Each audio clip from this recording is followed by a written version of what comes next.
Alright, so let's get started. First of all, we need about 120 centimetres of line hanging from the tip of our rod down to the jig.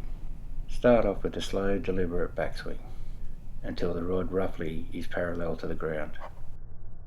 As you slow it down, the jig will start loading the rod. At this point, don't come to a complete stop. Instead, react like a spring and start moving forward with your arms. Keep the right arm bent at 90 degrees and pull the butt of the rod downwards. Your other arm extends until the rod becomes parallel with the ground. This will be the right arm if you cast left-handed, or the left arm if you cast right-handed. So now we've covered the backswing and moving forward into the cast.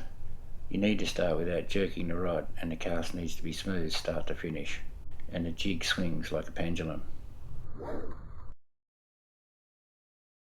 Avoid trying to increase the speed too early. All you're going to do is make it jerky and lose distance. Also, too much speed can overload the rod's capabilities and lead to loss of distance. Not enough speed won't load the rod capabilities and lead to loss of distance. So now we come to the release. When releasing the line, we want to do this just before the leading arm reaches full extension. This is when maximum velocity has been reached. The release point of the line is at around 37 to 40 degrees. When casting into the wind, release the line a little later. This will make the jig punch through the wind and be less wind affected. When there's a tailwind, you can release it a little bit earlier.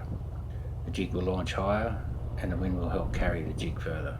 When starting to use this method, take your time and get the timing right. Releasing the line is the most important part. If you get this wrong, the technique falls apart. So once you get it, work on making the cast smooth start to finish. You'll now be able to cover more ground and you'll be doing this in no time. Thanks for watching.